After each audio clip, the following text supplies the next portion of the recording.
This video was sponsored by Skillshare. The first 1,000 of my subscribers to click the link in the description can get a free trial of Skillshare Premium.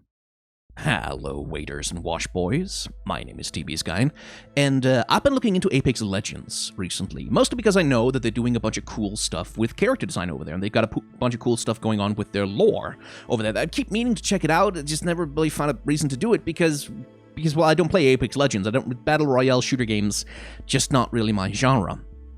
But, just on a whim, recently I decided to check out their YouTube channel just to check and see, like, what kind of lore stuff do they have over there, and lo and behold, they have a whole bunch of animated shorts, actually, which, oh, well, you know what that means. And I knew they had, like, the Bloodhound thing, like the tradition, whatever it was called. It was a 10-minute thing, very impressive back when it came out, and I was sort of considered doing videos on it. Never really found a reason to. But this one is called Fight Night, and it features as its primary, well, one of its primary characters, Pathfinder, the robot who's being shot at currently over there. And I found that one really interesting for a couple of reasons. First of all, because it's a neon-noir crime thriller, so it's a genre piece, which is like an interesting thing to do with an animated short like this, but also because of the ways it uses its character animation especially to create a dynamic between its two main characters, and has a fantastic economy of storytelling that I thought would be interesting to take a look at. So, let's go back to the beginning and look at a few this thing is 7 minutes long, so if I went through the whole thing, this video would be about 4 hours long, and I don't think anyone wants that. Well, usually when I say that, people in the comments are like, yes, I do want that, but let me rephrase that. I don't want to do that. It's a lot of work, you know, trying to find interesting stuff to say for 4 hours. Do you know how hard that is? I mean, usually I can't even manage it for 2. So anyway, we're going to take a look at a few segments from the video, from the short that I thought were interesting, starting with this establishing shot, because in the best tradition of like neon-noir crime thriller stuff, we start with a shot of the city, which is like always a character in neon-noir crime thriller. It's like, it's an establishing shot. It tells us where we are. We are in Blade Runner, basically. Like, we are in cyberpunk, neon-noir, dystopia, big city full of smog. So like, okay, we get the setting, we understand where we are, but also it's because that's what a neon-noir crime thriller pretty much always does. And then we get this dramatic voiceover from one of our main characters, Victor Maldera, who says something along the lines of, like, the city is a gilded cage, and all the canaries are screaming. Not everybody makes it 12 round, which is a boxing metaphor that's going to come up, but you don't get any second chances. Like, basically a monologue sort of establishing that, oh yeah, like, things are shitty, and it's raining, and the city sucks, and things are hard, and you don't get any second chances, and I'm washed up, and I'm bitter about my past, and so on and so forth. And it sounds like I'm making fun of it here, but I'm not. It's just very adhering to the stereotypes and tropes of, like, neon-noir crime thrillers, and doing a pretty damn good job at it. Then we get to see him doing stuff on a punching bag. Again, this is going to come up a little bit later. We get to see that his apartment is crap. There's pretty much no furniture, and he looks like there's nothing on his shelves, for example. Like, there's no books, there's no trophies, there's no anything, nothing anywhere. It's just this bare bones apartment where it seems like a person barely lives in it. There's these couple of pictures, but that's it. And then we get to see this little, like, we get this zoom in. It's mostly about his badge. Like, he's the Malta police. He was a cop on the force or whatever. But we also get to see this, a picture of him with some lovely lady who's hugging him. And they're both smiling. So it seems like, okay, so he had a wife once upon a time, but maybe now he doesn't anymore. We get this picture of him standing next to some kind of boxing champion person. I think this guy was like, I think there was an in-joke where this guy was, like, teased to be a new Apex legend, but then he got murdered by one of the other Apex legends as a kind of joke on the community. I don't know. But he's standing next to that guy with punching gloves, and it's like, I'm really good at boxing. Like, I have my past and my glory days included boxing, and the badge.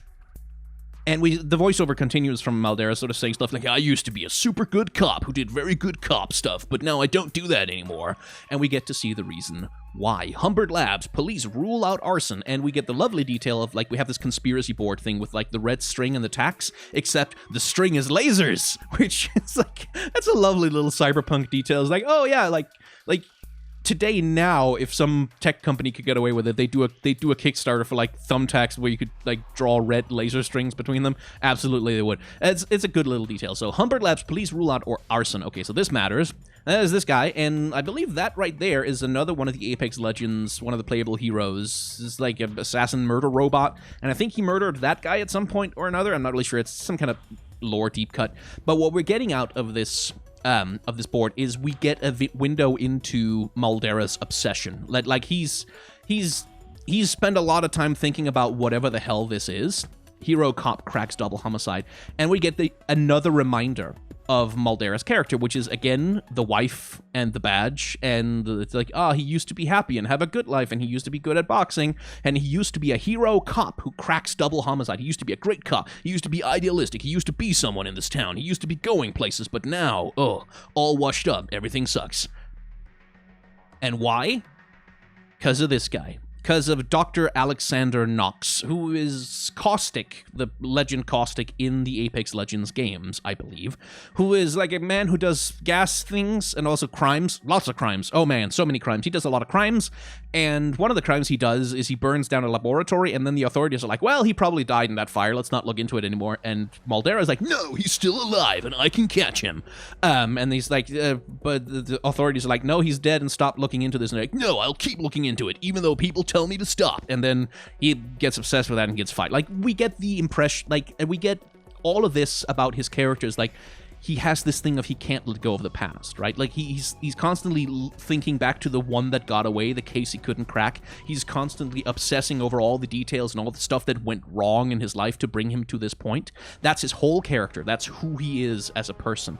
And we get that in a runtime of about 30 seconds. That's about, like, that's all the time it takes this animated short to communicate all this to us about his character that I just spent, like, 6 minutes laying out in painstaking detail. It communicates to us in about 30 seconds just by doing the voiceover, by appealing to common noir tropes, and by giving us the pan over this big conspiracy board that tells us, like, okay, clearly something, like, this is important, this is messed up his life. Now we understand Victor Maldera.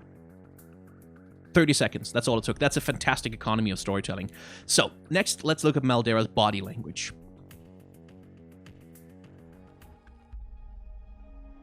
Before that, a detail I really like is that he has, like, there's boxing gloves hanging on the wall over here, and then next to his monitor on his security desk, his boxing gloves are lying there as well. So, like, this is the thing, he cannot let go of the past. Like, that's his whole character, is like, he's obsessed with his glory days, he's obsessed with the one that got away, he's obsessed with reclaiming some part of his past, like, pride in himself or whatever. And so his boxing gloves are, like, at his workplace just lying there. Like, who's he gonna box with when he's working in a security guard in some shitty restaurant, honestly? Anyway, his body language. So look at the way that he leans back here. And he kind of looks up and is like, ugh. Like, what's his mood here? What kind of person is he? Like, if you see a person move like that, behave like that, what kind of impression do you get of how they're feeling right now? He feels tired. Like, he's got the classic, like, the toothpick in the mouth noir detective thing. We've got the, like, light coming in through the blinds on the wall. And he's like, ugh. Like, he's sitting down, he looks tired, he looks kind of defeated. He's got, like, kind of dark rings under his eyes. And this is sort of, we actually come into the story kind of at his lowest moment, because he's just about to finally give up on this guy. He's just about to finally give up on cracking this case when Pathfinder stumbles into his life, quite literally. Oh, dear Pathfinder. Who is a very different character. And we'll talk about Pathfinder in a second, but for now, what matters is that Pathfinder is doing shenanigans. Adorable shenanigans. And again, returning to the body language of Maldera, he sees this robot behaving weirdly, and he does that. So that's probably, okay, maybe that's not going to be that easy to see. Let's zoom in a bit. So he's seeing this robot behaving weirdly. How does he react to that? And again, here you can really see, like, the dark rings under his eyes.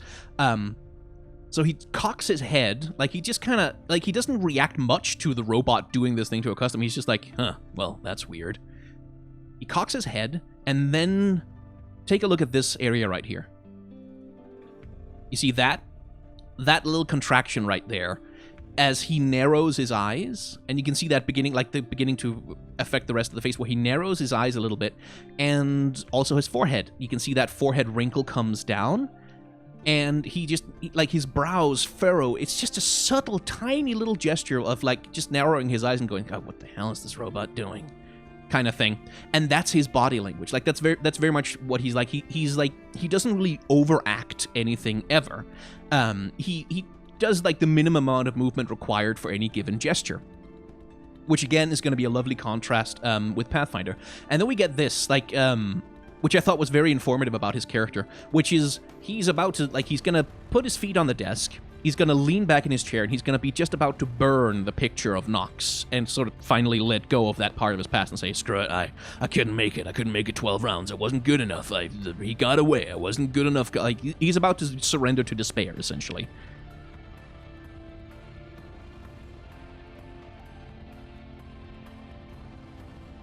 And it looks like that, right?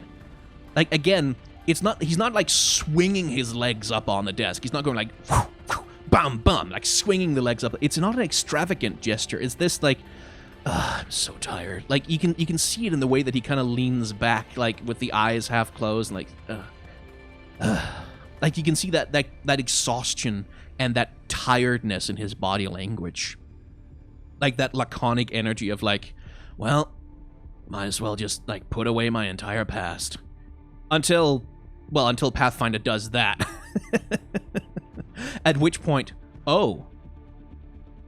Like, now he has a different mood. So, let's turn from Maldera, whose body language, like, has told us a lot about him, and turn to Pathfinder instead. And the first we see of Pathfinder is him being a bit of a clumsy idiot. He sort of backs up, accidentally bumps into a customer with his elbow, yonk.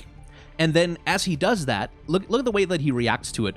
Like, he sort of, oh, I have done a thing. And then he takes this big, wide step over to the side, just enough that he can tip this thing over this glass over the edge of the plate there, and drench this poor customer right next to him. At which point he notices, oh, I am doing this thing now. And steps in close to her, and then he does that.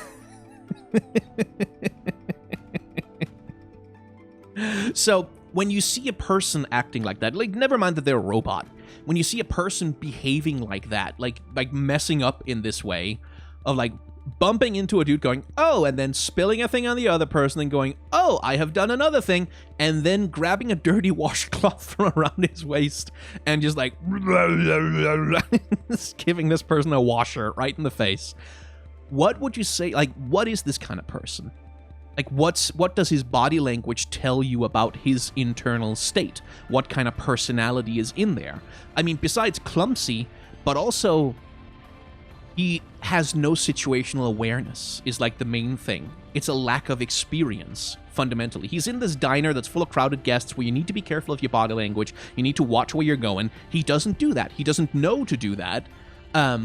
And he spills things and is like, oh, I have caused a problem. I shall do the immediate and most obvious solution, which is to wipe off the problem from the customer without thinking about, hey, maybe boundaries, my man. Maybe don't take a dirty washcloth and rub it on a person's face. That's really unhygienic and also, like, rude. Like, he doesn't have that social programming that tells you how to behave in a social situation. And the reason why, as we'll learn in this short, is that he has amnesia. He doesn't know who he is, he doesn't know his own name, he doesn't know his purpose, and he's out looking for it. And that's his character. And you see it again here, like, that customer's leaving and is waving to him. Oh, I am being waved to. I must wave back. So his eyes, or his eye, is on the customer. He's waving, and then he decides to make another big physical gesture. He decides to do another big body movement in an environment where you're not supposed to do that, where you're supposed to be really careful about your movements. And without looking at what he's doing at all, bonk, smacks a bottle into the back of the head of this tough-looking guy, and then splashes beer, wine, water, whatever it is, on him. And here we get a gesture from Pathfinder that tells you a lot about his character that I really like. It's going to come up multiple times in his animation over the course of the short, which is that. Like, he bonks the guy on the head, realizes that, oh, I have done a thing, and then bounce. He does that little bounce right there, which is so cute. Like that. It's such an adorable gesture. Like, isn't it? Like, it's the cutest little thing that he sees he has done a thing, and he's so surprised by it that he jumps. Like, he literally jumps like a cartoon character. It's so cute, and it's so silly, and again, it tells you so much about the personality that's inside him, because Pathfinder is, for all intents and purposes, a child. He doesn't know about situational awareness. He doesn't know that he needs to be careful with his movements. He doesn't know to mistrust people. He doesn't know that, like, some people don't really want what's best for him, frankly. Like, for example, this guy right here, who's about to try and murder him. He has none of that experience. He has none of that self-awareness at all. And so much of that, to me, comes across in that little, oh, I have done a thing. And then he sort of bounces back, and he's like... And again, lack of situational awareness. He bounces back, and then immediately bumps into a chair. Because he has no situational awareness whatsoever. The poor fool. It's just, like, again, it's also, besides telling you something about the personality of Pathfinder, it also immediately gets you to sympathize with him on a certain level. Like, yes, he's clearly a clumsy idiot, but it's also, he's a cute clumsy idiot. Like, he clearly didn't mean to do it. It's not really his fault. He just doesn't know any better. And now this guy's gonna point a gun at him. And again, body language. Take a look at how Pathfinder reacts to a gun being pointed at him. He has this surprise, and look at his eye. And then he looks at the gun, and he cocks his head like he doesn't understand what it is. He's like, oh, it is a thing. He's doing a gesture. I shall respond with my own gesture. And he has the smiley on his chest monitor. We'll talk about that one again later. Where he's doing the gun pointing thing back at the guy. As though it's like, oh, it's like a greeting. Because he completely misunderstands what the dude is doing. He's being threatened, but he's not threatened by it at all because he doesn't understand that this is dangerous.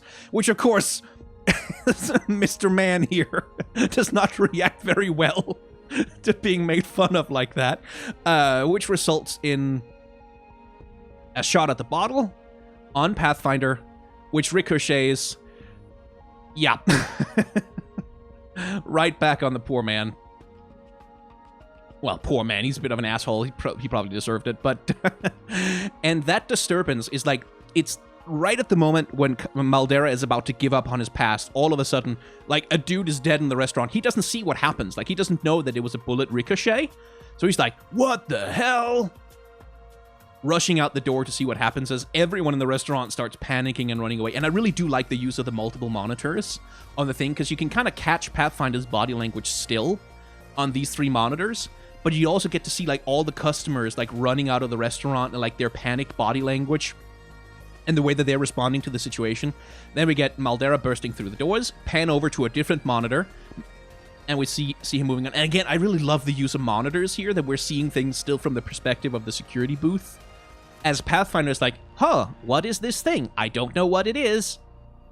Oh, good, security. As Maldera runs in with a gun. Drop the weapon. And then Pathfinder's like, oh no, security. But again, you see that gesture one more time? That informs so much of how he moves. Like, he picks up the gun, he's like, oh, what is this thing? And then he realizes, oh, hey, a guy is coming. So what are we gonna do? We're gonna bounce in order to turn ourselves around. And then as the gun gets leveled at him, now he finally realizes, oh, that's probably bad. So again, the bounce, that little childish, cartoony bounce of like, oh, I have realized a disturbing thing. I shall bounce. And then he drops the gun, which goes off immediately because of course it does. It's so funny. And then we get like this, finally a moment of quiet, this quiet tableau of like him pointing the gun at the guy. And then it's still like, you look at Pathfinder's body language, he still has the smiley on his chest, right? Like he's holding his hands up, but it's not like, he's not like scared. He's more like, oh, I am doing the thing which I am supposed to do in this situation. And we get the setup for like, oh, there's an incoming call from a guy about the whatever thing. But here's where what I'm more interested in. The body language difference between, like, we already have it, like, between Maldera, who's constantly, like, calm, collected, kind of tired, laconic, pretty controlled in his movements, and then Pathfinder, who's just this exuberant cartoon character, like, whoa! Getting kind of thrown around by life and reacting to things the way a child might, because he's just been thrown in this chair, right? Like, this guy has just, like, bodily heaved him into a room, thrown him in a chair. What does Pathfinder do? He looks at the boxing glove and goes, oh, that is an interesting object, and immediately picks it up, as Maldera is, like, talking about, oh, this is a weapon that's made for killing. This is a weapon made for murder. To which Pathfinder responds by going, murder? Exciting! Which again, even here, like as he does that, like you see that? Like even when he's sitting in the chair, when he hears something exciting, something that interests him, he perks up by jumping. He does a little bounce in place. Boing, boing, boing, boing. That bounce is just all over his body language all the time. And it's like, it's such a lovely way to characterize him. Again, characterizing him relative to Maldera. Like Maldera has this, like he's trying to threaten him. He's trying to interrogate him. So his body language is like slow, measured, pretty calm. He's like trying to make himself look bigger. He's moving towards him. He's got the arms spread out. He's got this very domineering posture because he's like trying to intimidate Pathfinder. And again here, as he's moving towards him, there's no sudden movements in anything Maldera does. He's always constantly like slow, deliberate, measured. And contrast that with Pathfinder. Every movement he makes has this sort of sudden energy to it, which first of all like ties into the fact that he's a robot, so he moves with servos, right? Like he moves in a sort of semi-mechanical way, but also just the energy that he has as a person, as a character, is very different. And something we're going to talk about in the next segment is pathos when it comes to Pathfinder, like how Pathfinder expresses, because Pathfinder only has one eye. He has no lips, he has no eyebrows, he has no nose, he has no jaw, he has, like, no mouth. He has nothing that you would traditionally need for a person to articulate emotions in their face. So how does Pathfinder do it? So here, Maldera has jacked into Pathfinder's memory files, and he's about to find out what does this guy know about his own past. Turns out, not much, but he does find this file of one of Pathfinder's creators, clearly in a bad situation, arm in a sling, telling him, like, we need you. Like, we made you for a great purpose. You are important to us. You are our Pathfinder. You must escape or do a thing or whatever. As she's about to, this is Emily something, who's about to do a self-destruct on the base where she is because she's under attack by something. But the thing I want to focus on is Pathfinder's reaction to her, because she's the first clue that he's getting as to the true nature of his past, his name, who he is, where he comes from, what he's supposed to do, what his life is supposed to mean. Take a look at how he reacts.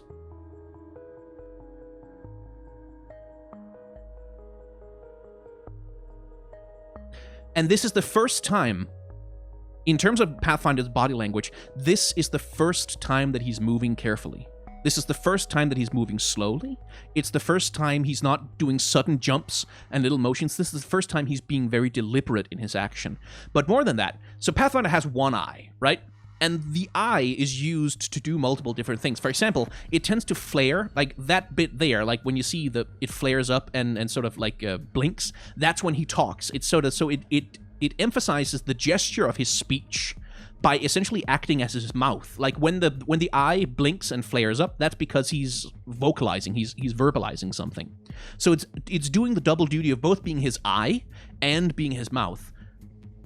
But look at, like, so the way that the animator is getting pathos into this guy, the way that we have this close-up on a character's face, right? Under normal circumstances, as we saw with Victor here, when he's like looking at Pathfinder, like, what the hell is that guy doing? We have this close-up on a face, and this close-up is like a steady camera shot. The camera doesn't move, and it's all about just looking at the subtle expressions and subtle movements in the face to decode the emotional state of the character so that you can understand, like, how do they feel about the thing that's going on. And it's the same shot that we get over here. Like medium close shot on the character's face to get their facial expressions so we can decode how they feel about what's happening. How do we do that with Pathfinder? Well, we have the aperture of his eye narrow a little bit. Like the eye literally contracts a little bit. That's something humans do. When humans see something that gets them excited, their eyes, like the pupils of our eyes tend to react to that. And so we're doing that. We're doing like a pupil reaction to the thing that he's seeing. Like he's literally zooming in on it, basically, using the aperture of his eye camera to like go, oh, this is important to me. This matters to me. This is interesting. And then we get like this slow movement of like moving the head over. And like you can see, he's tilting his head like he's trying to get a better look at what is this thing. Like this is clearly important to him. This matters to him. This has an importance to his understanding of himself. And then that gesture, like that's the one that really kind of got me, is like, which is the first time Pathfinder is moving cautiously and slowly. And what's the thing he's doing? He's reaching out. Like this woman has put her hand up on the screen, And he's trying to respond, like he's trying to put his hand up to her, is trying to get some kind of connection. He's trying to connect with her to find out, who is she? What did she want from me? This is his mom, essentially, that he's looking at here. And he's trying to figure out, like, what's going on here? And then the connection is broken, and Pathfinder kind of goes back to his old body language. Like, again, like that little jump to indicate surprise as the mobster comes in and is like, we'll take this robot from here. And what you'll find out as Pathfinder goes, as you see Pathfinder goes through his memories, Pathfinder saw this guy murder a dude. It's like, and that's why the mobster wants him, is because there's video evidence on Pathfinder that this guy has done a murder, which he doesn't want to have around. And so, again, Pathfinder doesn't know to mistrust people at all. So the mobster is like, this robot's coming with me, clearly being threatening, clearly being dangerous, and his reaction to that isn't to protest or resist and just to go, excuse me, I believe I was about to learn the purpose of my existence. Like, he just kind of raises a polite hand and goes, pardon me, could we do this later? I'm in the middle of doing... Oh, what? He's gonna get grabbed from the other side.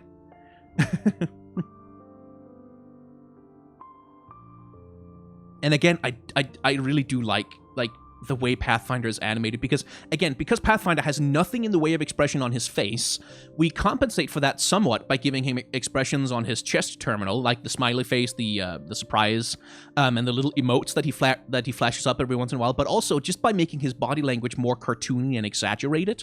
Like when he's explaining to the guy that, excuse me, I am about to learn the purpose of my existence, his gestures are quite wide. Like, there's quite a lot of expressiveness to them to sort of compensate for the lack of expression on his face.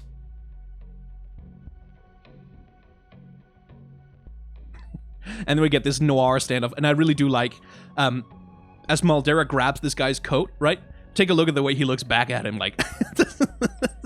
It's such it's such a Dick Tracy look. Like, it's such a freaking, man, see, you just grabbed my coat, see? No one survives grabbing my coat, see? It's such a, like, that's a big lip and, like, this mad mouth. It's really good. Like, it's really good because it's such a noir thing. And they're doing such a good job of replicating those things. Anyway, the body language of these two guys doesn't matter to me right now. Take a look at how Pathfinder is reacting to them.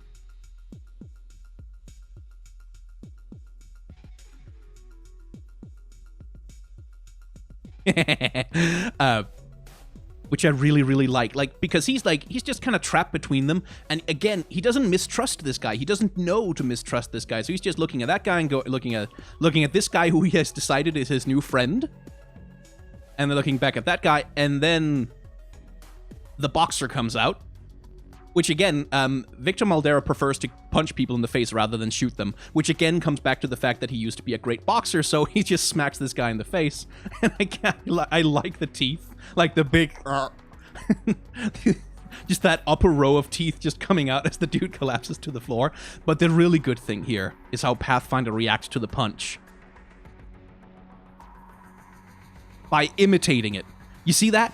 You see the thing that he does? Like, he gets this big left hook swinging in from Maldera, and he sees that, and he goes, yeah! And then he imitates it. He does a punch himself and, like, puts up his little KO emote, because he gets excited by it. And again, he does the little bounce, because the bounce is always part of his body language.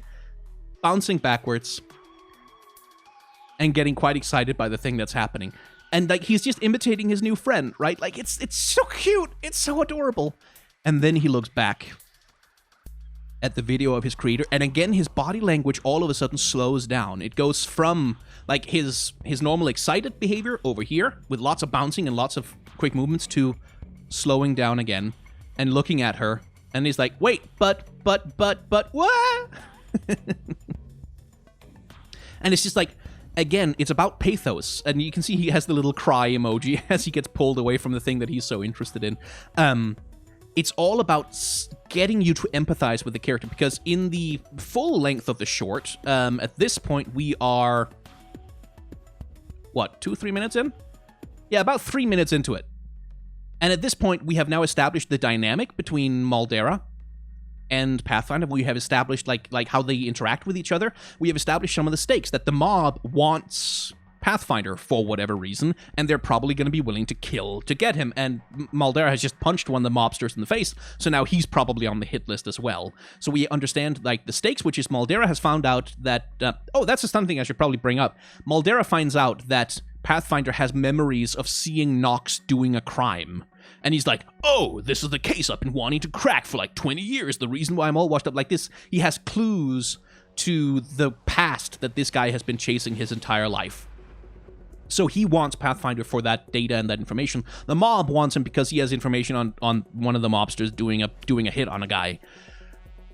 Which again is the mirror between Maldera and Pathfinder, is that they're both looking for clues about their past. Maldera, because he knows everything about his past. He can't stop thinking about his past. He knows nothing except his past, and he can't think about the future because the past is so stuck with him.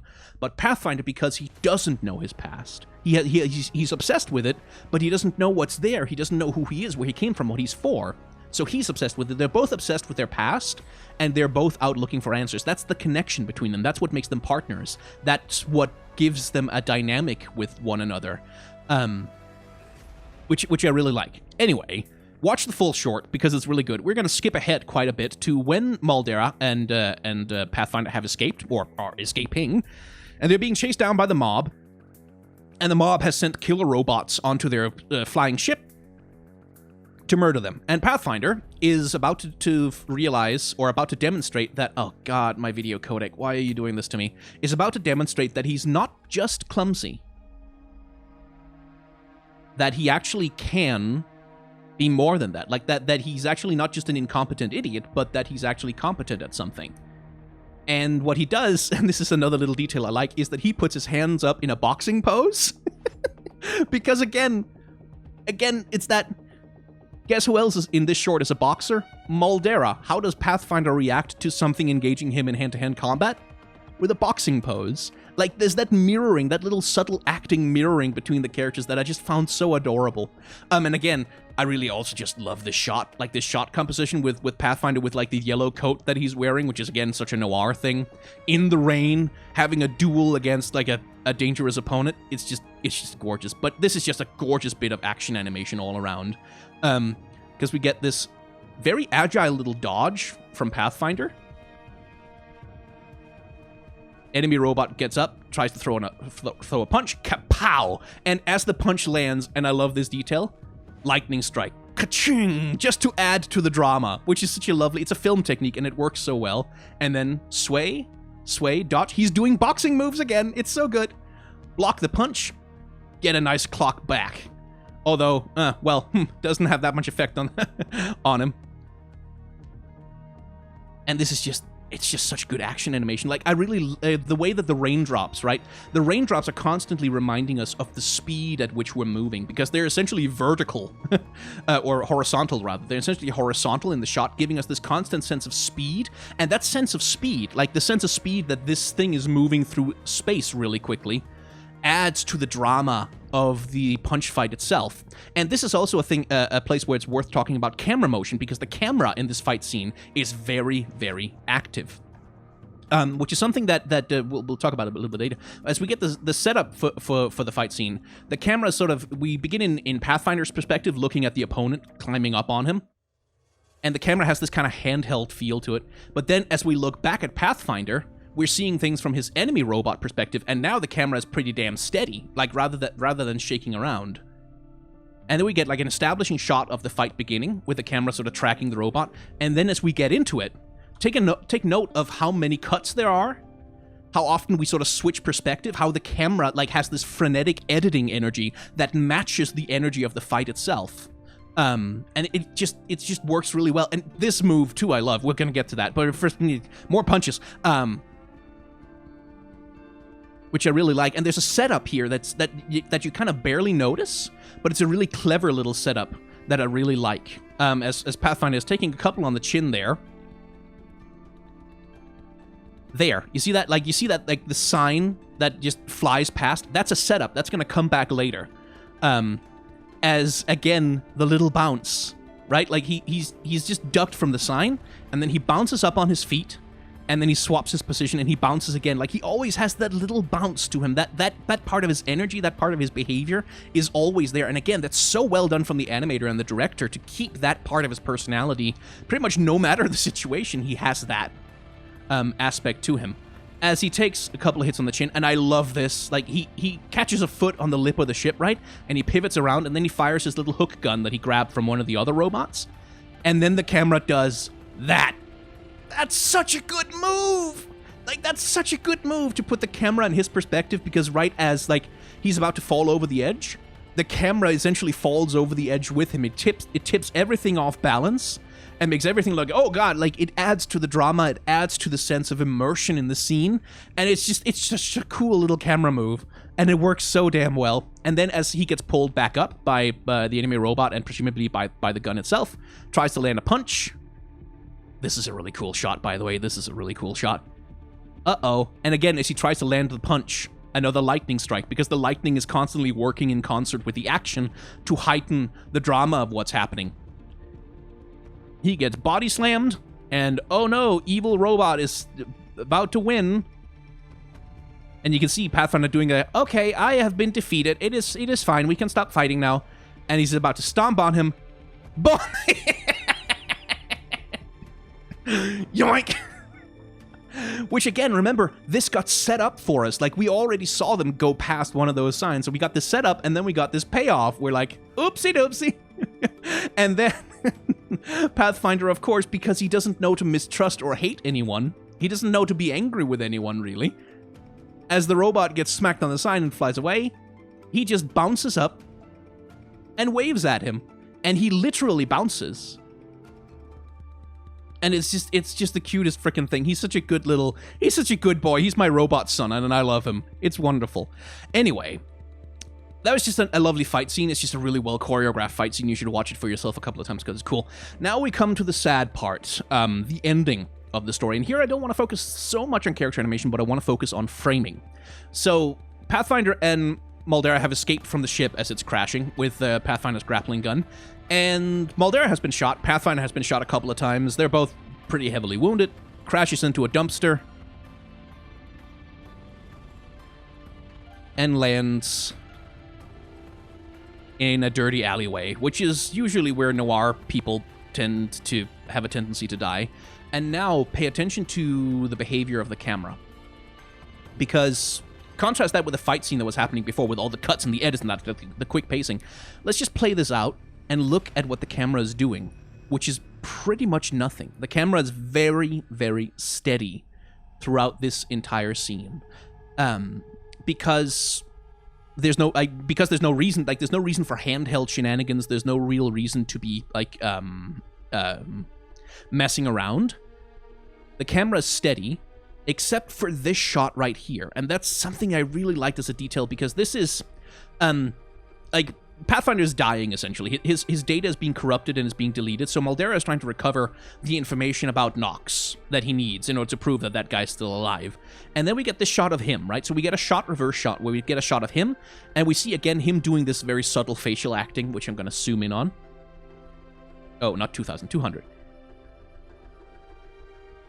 Right? See how his eyes kind of... He's looking over Pathfinder. He's, like, realizing, oh, man, this guy is... Huh. And then look what the camera, like, the camera has been steady throughout this entire scene up until we get the reverse shot, because now we're in Maldera's perspective looking at Pathfinder, who kind of, like, who puts a hand to his chest and goes, oh, you want the data? But also there's this silent plea from Pathfinder. And, like, look at the little bit of facial acting from Pathfinder with, like, the aperture of the eye and the little movement. And then Maldera, rather than gathering the data about Nox, rewinds so that Pathfinder might have a chance to hear the message from his mom before his circuits finally fail.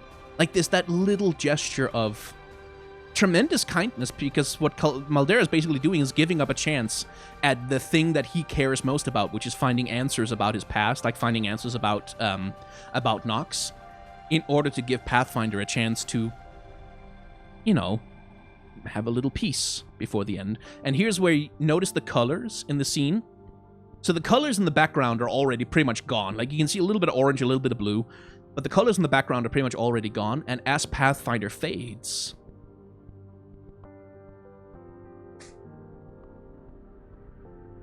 and as he finally short circuits and sputters out,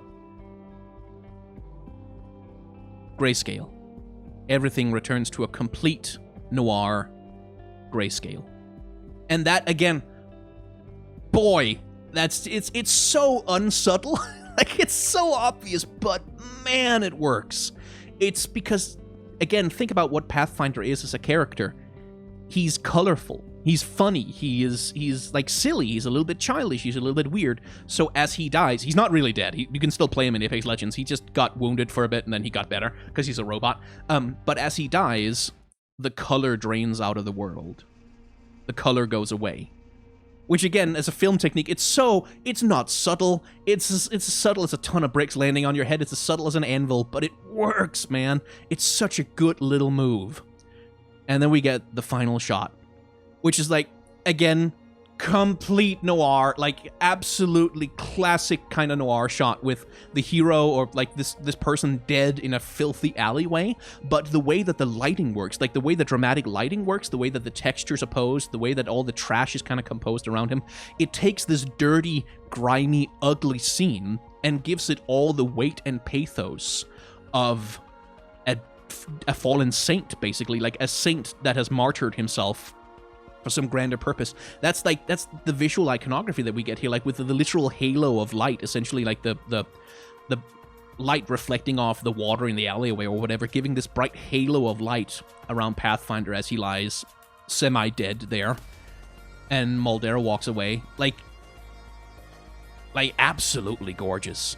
Absolutely gorgeous. And all of this is, by the way, as far as I can tell, this short uses a combination of, like, fully rendered 3D environments every once in a while. Like the office, for example. Maldera's office is, I believe, a fully rendered 3D environment. But then there's also times, like, for example, in the alleyway here, where, as far as I can tell, the backgrounds are matte paintings, essentially. Like, they essentially are matte paintings of a 2D image where the 3D characters are being projected onto. That's as far as I can tell, anyway. Certainly all the textures in this thing are pretty damn hand-painted, and that's why this final scene looks so good. Like, that's why this looks so freaking gorgeous, is because some texture artists spent a lot of time hand-painting this to look so good. Absolutely excellent. It's a gorgeous little short. And again, subtle facial acting, where you can see for the first time, pretty much for the first time, as he realizes that Pathfinder is gone, for now, notice what happens to Maldera's eyebrows. You see that? It's a little subtle thing, but they go from being like pointed downwards in sort of an angry, tense expression to flattening out a little bit, and now you get sorrow on his face. Sadness. Like, you get this realization from, shit, he was a good kid, though.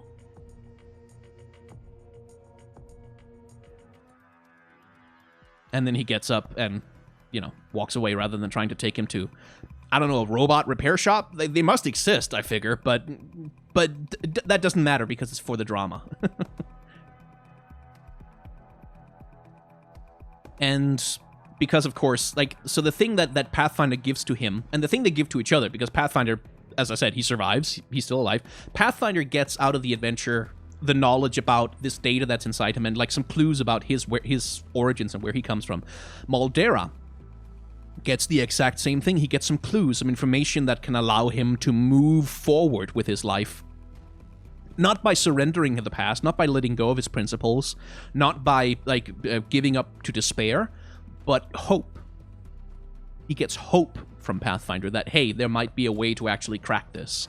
There might be a way for me to like, I wasn't crazy.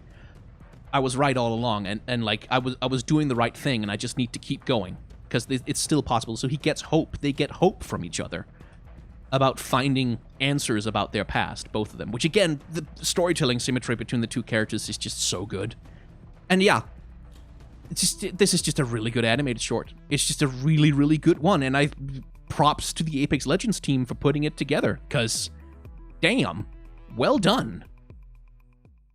Thank you to Skillshare for sponsoring this video. If you'd like to improve or learn some new skills of your own, the first 1,000 of my subscribers who click the link in the description will get a free trial of premium membership so you can explore your own creativity. Skillshare is a learning platform, so it has no ads, and at an annual membership, the price works out to less than $10 per month. If you're interested in animation and want a place to get started learning how to do it on your own, Skillshare has a number of videos taking you through the basics in both 3D and 2D. This course, for example, by Jack Grayson, gives you a breakdown of the basics of a simple 2D animation using the Adobe Animate program. And while there is no way to learn animation without putting a bunch of hard work into it, having a good resource or a teacher to help you out can speed you along quite nicely. Thank you again to Skillshare for supporting this channel. And also, thank you to you for watching this video. I was looking into Apex Legends kind of because I wanted to do a What's the Deal video about one of the heroes, and Pathfinder kind of grabbed my attention, and then I found that animated short, and I was like, oh, no shit, I can talk about the animated short. That's really cool. It's fun. So then I did that instead. But, yeah, if you want more Apex Legends content from me, it's not a game that I play, but it's a game that I'm interested in, then you let me know in the comments down below if you want that. Yes. Also, like, comment, subscribe, click the buttons. When you click the buttons, YouTube registers that as engagement, and when YouTube sees, oh, the channel has the engagement number go up, good. That means people get shown my videos, and I can do this, you know, do this for a living. So if you want to help me out, or any other YouTuber that you follow, clicking the buttons actually does make quite a bit of a difference. Also, the bell icon, you have to click that one because of reasons. I don't know. I have a Patreon, a merchandise store, and a tip jar. You can use them if you want to. It helps me pay my rent. It helps me pay the editor who helps me over in my Let's Play channel. It just makes life easier to have a place to live, you know? But if you don't want to, or if you're not in a position to be able to, please don't worry about it. It's completely okay. Outside of that, right, I have a shorts channel. I'm sort of trying to remember to plug it at the end of my videos, but very short versions, and maybe I'll do a short on some Apex Legends characters. Again, let me know in the comments if you want that. I have a Let's Play channel, as I mentioned, to play video games on there. You can go Hollow Knight. We're playing Hollow Knight right now. It's a great game. I'm having a lot of fun replaying that. Yes. I think that's it. So, thanks for watching. Remember to wear a mask, wash your hands, and take the vaccine when it comes. And try to act in solidarity with those who are working to make the world a better place.